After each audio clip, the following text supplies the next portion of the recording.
Shalom, perkenalkan nama saya Kevin Christ Hayangwa. NIM 4100220080. Kelas 2. Prodi, Teknik Geologi. Fakultas, Teknologi Mineral. Institut Teknologi Nasional Yogyakarta.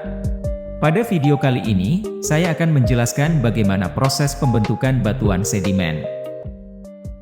Batuan sedimen adalah batuan yang terbentuk dari hasil pengendapan berupa batuan yang hancur, kemudian mengalami proses transportasi atau pemindahan, terkompaksi atau pemadatan, dan sementasi pada wilayah datar atau lebih rendah sehingga menjadi batu. Batuan sedimen berdasarkan prosesnya, dibedakan menjadi 3 jenis yaitu 1. Batuan sedimen plastik.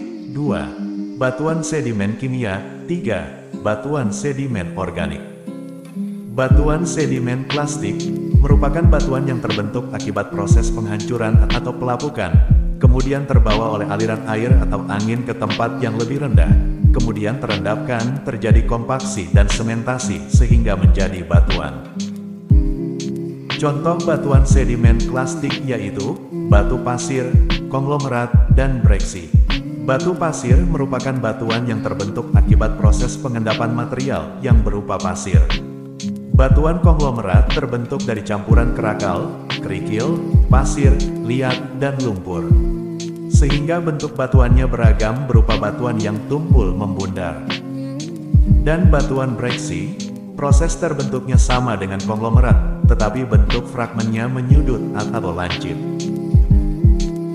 Yang kedua adalah batuan sedimen kimiawi. Batuan ini adalah batuan yang terbentuk dari hasil pengendapan mineral kalsium karbonat yang berada di air, pada awalnya berbentuk larutan, kemudian memadat menjadi batu, yang sering disebut batu gamping.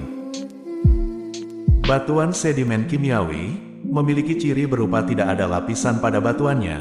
Umumnya terdapat fosil berupa cangkang hewan-hewan laut, seperti kerang, keong, atau terumbu karang. Batuan ini awalnya berada di dasar samudera, kemudian terangkat ke daratan akibat adanya dorongan tektonik dari bawah permukaan bumi, sehingga sering memunculkan bentang alam berupa tebing, karena batuan ini mudah terlarut oleh air jika di muka bumi. Yang ketiga adalah batuan sedimen organik. Batuan sedimen organik adalah batuan yang semua material diendapkan berupa organisme, seperti jasad renik, tanaman yang lapuk, dan fosil makhluk hidup yang kemudian mengeras menjadi batuan. Contoh batuan sedimen organik adalah batu bara. Batu bara merupakan batuan yang terbentuk dari hasil pengendapan tumbuhan yang telah berlangsung sejak 300 juta tahun lalu pada periode karbon. Pembusukan tanaman berjalan lambat akibat keberadaan oksigen yang minim, sehingga tumbuhan yang membusuk menyimpan karbon dalam jumlah besar, kemudian memadat menjadi batuan yang disebut sebagai batu bara. Sekian penjelasan dari saya. Jika ada kurangnya saya mohon maaf yang sebesar-besarnya. Semoga apa yang saya sampaikan berguna untuk diri saya sendiri dan banyak orang pada khususnya. Saya atas nama Kevin Christ Hayangwa, ingin pamit dan terima kasih.